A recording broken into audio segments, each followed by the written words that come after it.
በስመ አብ ወወልድ ወመንፈስ ቅዱስ አሐዱ አምላክ አንድ አምላክ በሚሆን በአብ በወልድ በመንፈስ ቅዱስ ስም አምነን እንዶርቢ የተባለ በኅዳር 5 ቀን ምስክርነቱን የፈጸመውን የኃያሉንና የአሸናፊውን የብፁዕ የቅዱስ መርቆሬዎስን የገድሉን ምስክርነት ነገር እንሆ እንናገራችኋለን። ልመናው አማላጅነቱ ከሁላችን ጋር ይሁን ለዘላለሙ አሜን። እናትና አባቱ ካረፉ በኋላ ንጉሡ ቅዱስ መርቆሬዎስን ወሰደውና የአባቱን ርስት ሰጥቶ በመርዶሳውያን አገር ላይ በአባቱ ፈንታ ሾመው። ቅዱስ መርቆሬዎስም ገዥ ሆኖ በተሾመ ጊዜ አንዱ ገጸ ከልብ እናቱና አባቱ ካረፉ በኋላ ንጉሥ ቅዱስ መርቆሬዎስን ወሰደና የአባቱን ርስት ሰጥቶ በመርዶሳውያን አገር በአባቱ ፈንታ ሾመው። ቅዱስ መርቆሬዎስም ገዥ ሆኖ በተሾመ ጊዜ አንዱ ገጸ ከልብ ከእርሱ ጋር ነበር። ወደ ሰልፍም ሲሄድ አብሮት ይወጣ ነበር። ከጠላት ጋር ሊዋጋ በፈለገ ጊዜ እግዚአብሔር እንደ ቀድሞው የአራዊት መልክ የነበረውን ይመልስለትና ማንም ሊቃወመው አይችልም። የቅዱስ መርቆሬዎስ ታላቅ ኃይል ተሰጠው። በየአገሩ ወሬም ተሰማ። ከቤተ መንግስቱ ሰውም ሁሉ ከፍ ከፍ አለ። ከጥቂት ቀንም በኋላ የአራም ንጉሥ እንዲህ ብሎ ወደ ንጉሥ ዳኪዎስ ላከ። ከአንተ ጋር ልዋጋና ልጣላ እፈልጋለሁ። ዳኪዎስም የንጉሥ መልእክተኛ እንዳልኸው ይሁን አለው። ንጉሥ ዳኪዎስም ቅዱስ መርቆሬዎስን ጠራና እንዲህ አለው፣ የሚያስፈልግን ያህል ሰራዊት ያዝና ሂደህ ከአራም ንጉሥ ጋር ተዋጋ። ቅዱስ መርቆሬዎስም ሰራዊቱን ይዞ ወደ አራም ንጉሥ ሄደና ከሰራዊቱ ጋር ከተመ። የአራም ንጉሥም እንዲህ አደረገ፣ እርስ በርሳቸው ተያዩ። ቅዱስ መርቆሬዎስም ወደ አራም ንጉሥ እንዲህ ብሎ ላከ፣ ነገ ከአንተ ጋር እንዋጋለን። በዚያን ጊዜ ጊዜውም መሸ። ቅዱስ መርቆሬዎስም ከሰራዊቱ ጋር ተኛ። በነጋውም ይህ ጥር 25 ነው። የእግዚአብሔር መልአክ ቅዱስ ገብርኤል ለቅዱስ መርቆሬዎስ ተገለጸለትና የተሳለ ሰይፍንም ሰጠው። እንዲህም አለው፣ እግዚአብሔር ኃይልን ሰጥቶሃልና እንካ፣ ነገም ጠላትህን ድል ትነሳለህ። ዳግመኛም የእግዚአብሔር መልአክ ቅዱስ መርቆሬዎስን አለው፣ ንጉሥ ዳኪዎስ የክርስቲያን ሕግ ትቶ ለጣዖት ሰገደ። አንተ ግን ምስጋና ይግባውና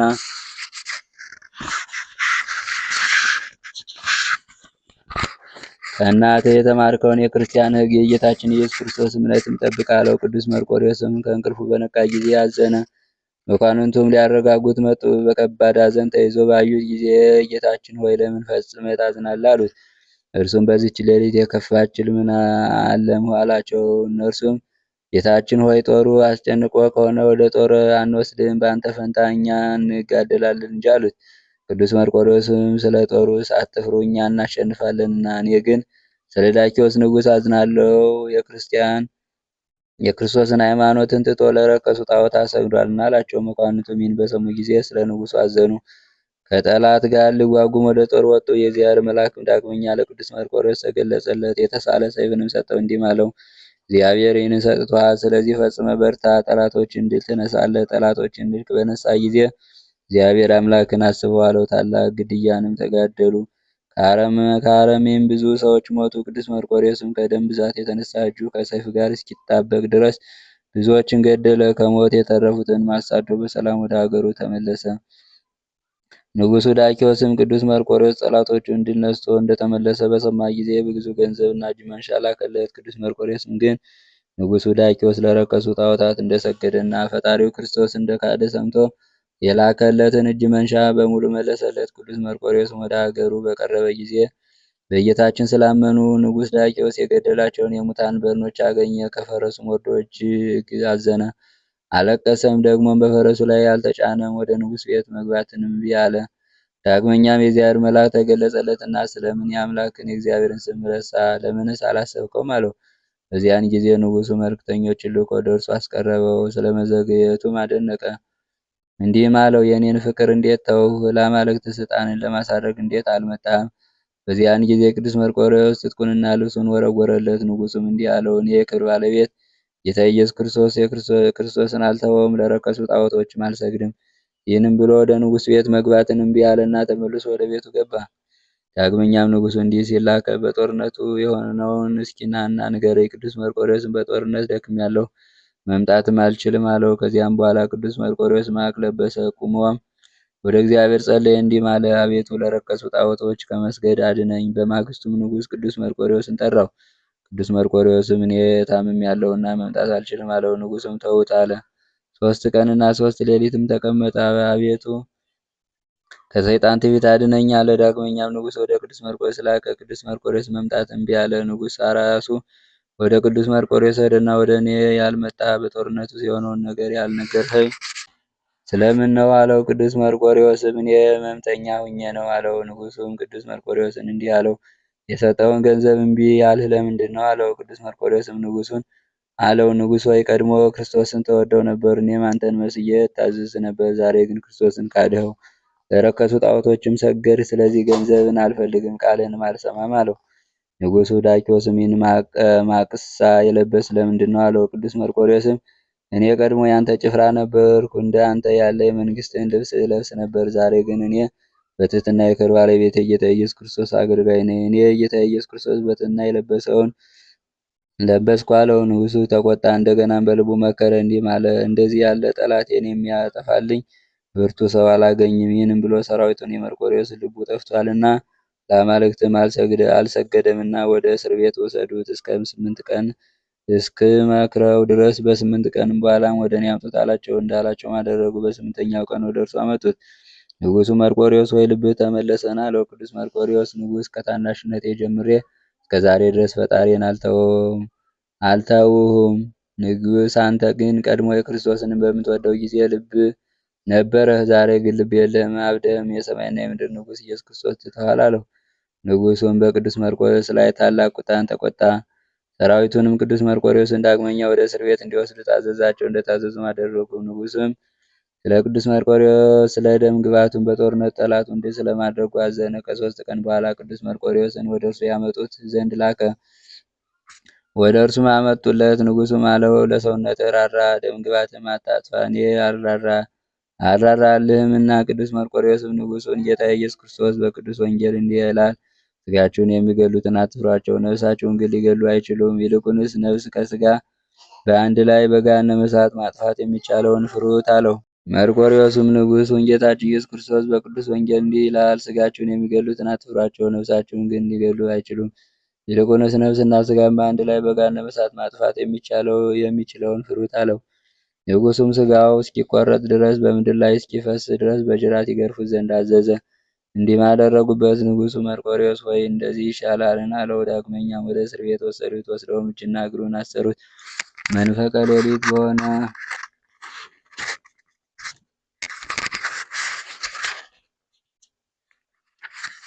በሆነ ጊዜም ቅዱስ መርቆሬዎስ ቆመና እንዲህ ሲል ጸለየ። አቤቱ ጌታ ኢየሱስ ክርስቶስ ሆይ ኃጢአቴን ይቅር በል፣ በስምህ እስክሞት ድረስ አጽናኝ፣ ከቅዱሳን ሰማዕታት ሁሉ ጋር ጨምረኝ።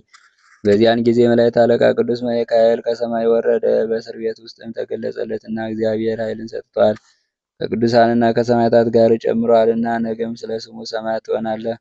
ስለ ስም ዕጣንና መስዋዕትን፣ ቁርባንን፣ ዘይትን ማንኛውም ለቤተ መቅደስ የሚገባውን ላደረገ እግዚአብሔር ኃጢአቱን ሁሉ ይቅር ይለዋል። ሁሉ ለድሃና ለችግረኛ ለእንግዳም ቢሆን ስለ ስም እስከ ቀዝቃዛ ውሃ ለሚሰጥ የገድልን መጽሐፍ ለሚጽፍ ለሚያጽፈው ለሚያነበው ለሚተረጉመው ለሚሰማው ስሙ በሕይወት መጽሐፍ ይጻፍለታል። እስረኞችንም ለሚያረጋጋቸው ጥሩ ነገርም ለሚያደርግላቸው እግዚአብሔር ኃጢአቱን ሁሉ ይቅር ይለዋል። ስለ ስም ቤተ ክርስቲያን ለሰራም እግዚአብሔር በመንግስተ ሰማያት ማደሪያን ይሰራለታል። ከአብርሃምና ከይስሐቅ ከያዕቆብም ጋር ይጨምረዋል አለው። ዳግመኛም የእግዚአብሔር መልአክ ቅዱስ መርቆሬዎስን የእግዚአብሔር ኃይል ካንተ ጋር ነው አለው። ይህንን ካለው በኋላ የእግዚአብሔር መልአክ ከእርሱ ሄደ።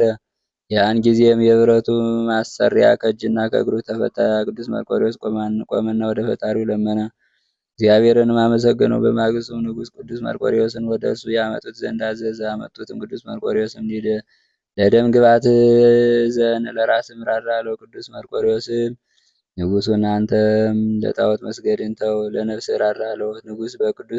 ንጉሥም በቅዱስ መርቆሬዎስ ላይ ተቆጣ። ጭፍሮቹንም ወሰዳቸው፣ ራሱንም ቁረጡት አላቸው። በዚያን ጊዜ የሀገሪቱ ሰዎች ስለ ቅዱስ መርቆሬዎስ በእርሱ ላይ እንዳይነሱ ፈራና በብረት ማሰሪያ አስሮ ወደ ቂሳርያ ሀገር ላከው። በዚያም እንዲያሰቃዩት አዘዘ። ብዙ ስቃይንም አሰቃዩት።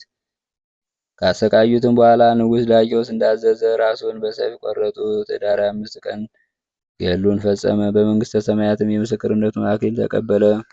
ጸሎቱ፣ በረከቱ፣ ልመናው፣ አማላጅነቱ ከሁላችን የጥምቀት ልጆች ጋር ይኑር ለዘላለሙ አሜን።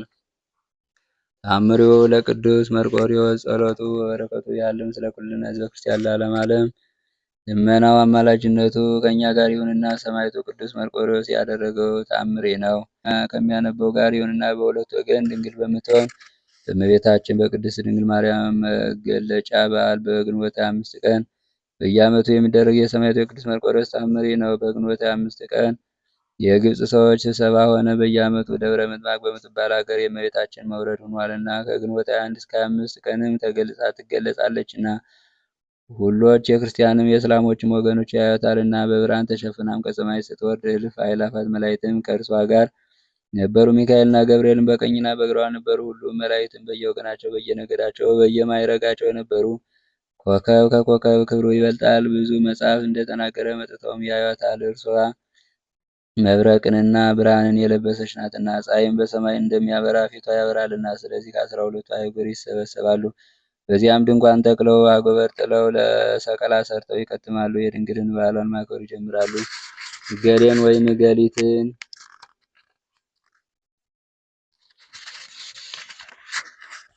አሳይን ይሏታል። ለወደደውም የወደደውን ታሳየዋለች። ለመላእክትም ቢሆን ከጻድቃንም ቢሆን ከሰማዕታትም ቢሆን ከቀደሙ አባቶቻችን ቢሆን ታሳያቸዋለች። ከሁሉ በፊትም ቅዱስ ጊዮርጊስ በነጭ ፈረስ ተጭኖ ይመጣል።